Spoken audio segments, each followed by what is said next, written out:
So Brian, one of the things that you may not know is I actually am doing my first and maybe my only 10-week boot camp.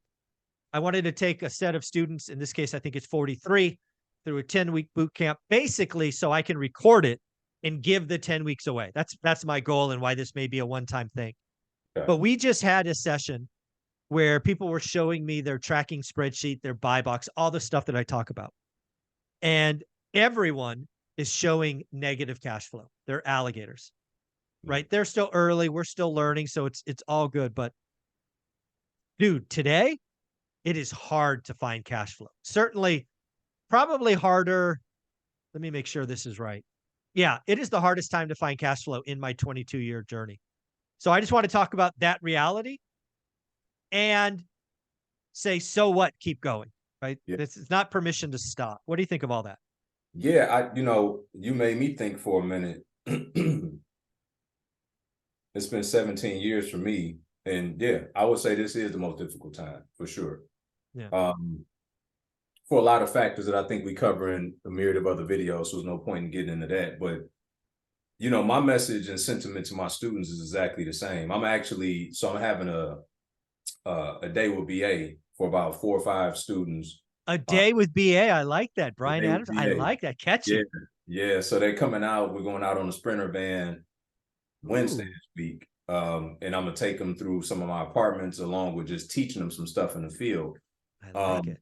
but I say all that to say my message to them, and because I'm gonna actually take them out on and look at some properties on the MLS while we're there and have them Yeah. submit some offers, because there are still deals to be had. While it is more challenging to find, the cookie cutter deals, they don't exist, Mhm. but you can still make a deal off the MLS. And Exactly. we've got students that are still doing it, maybe not, at the frequency in which, it once was, but they're still happening.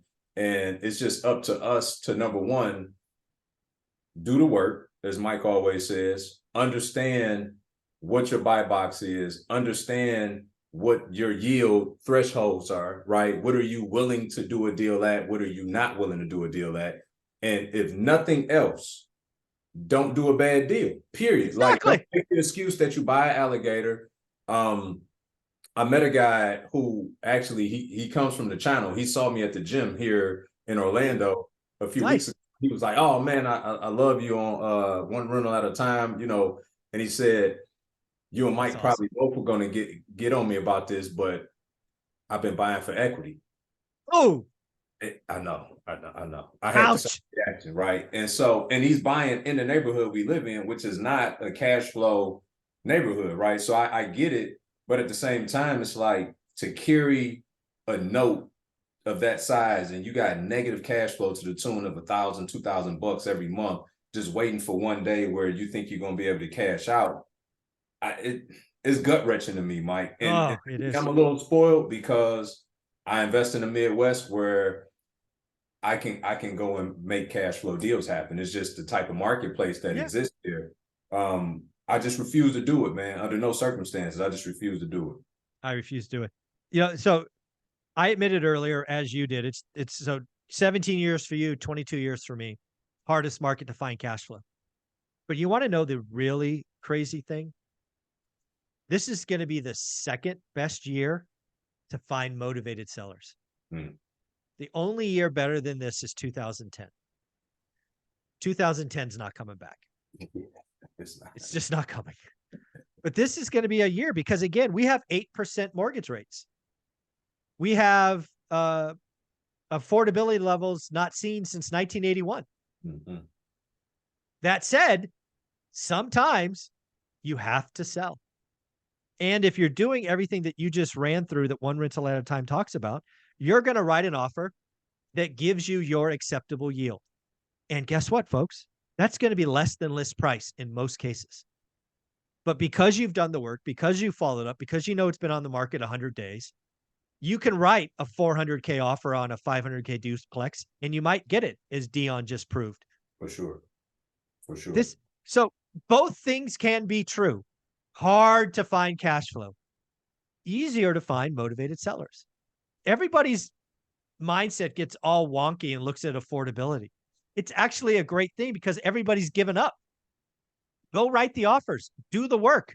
For I sure. want people to really believe it's the second best time in my 22 years to find motivated sellers. It For just sure. is.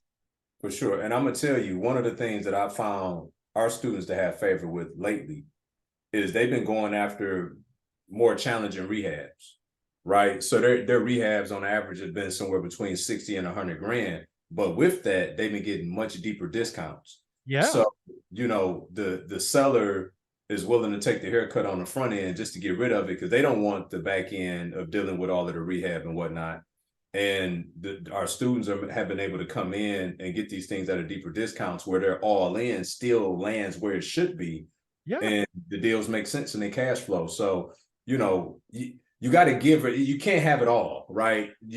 And so if you want lipstick deals, then you're gonna have to do a lot of work on the front end to try to get that thing down, or you could give yourself a little more leeway by being open-minded to doing a little bit of more of a rehab on the back end, but being able to control your cost a little bit more on the front. Yeah. Real estate investing is never easy. The people that have made a bunch of money selling courses and guru stuff, it's never easy, right? It's always a red flag when people kind of start thinking real estate investing is easy. But it's also the best place for the average person to get wealthy. I believe for the average person, getting wealthy in real estate happens in 10 years. It happens in a decade. But you've got to get in, you've got to do the work. It's not easy. There's no easy button. There's no cutting the line. I think we both approve it. We have students that are proving it every day, every week, every month, but I just need people to believe it's possible. It is Yeah, hard, but it's still possible. for sure, for sure. And I think if you can get into a lot of absentee owner situations, that there's a lot more of those people looking to get liquid that's just holding on to properties, paying taxes, don't really know what they're going to do with them. It's a lot, believe it or not, at least in my market, there are a lot of buyers who bought like bank tapes, Yep. 10 years ago, and they still haven't gotten They through still have them. Oh my gosh. yeah, they still haven't gotten through all of them yet, because they had like the first couple hundred they wanted to go after, and then, so like literally, I want to say probably 4 or 5 properties have been purchased on the same block from various students of mine here recently. And it was because of that. It was because in Detroit, there were literally neighborhoods that just went up in these sales, and investors came in, and right. So now they got so many of them on a specific block that they're unloading. So it's a lot more off-market opportunities coming available. Like I said, they require some more elbow grease, but you can still get your purchase price and be all in at a number that makes sense to where you can cash flow it. And in many cases, these things still got equity in them as well. Brian, you're doing a lot of amazing stuff. I love everything that you're doing. Where can people find you? Brian Adamson official on YouTube, Instagram, and everywhere else. Folks, if you come from one rental at a time, say hi, let him know you came from there just so he knows his time with us is valuable each week. Thank you so much.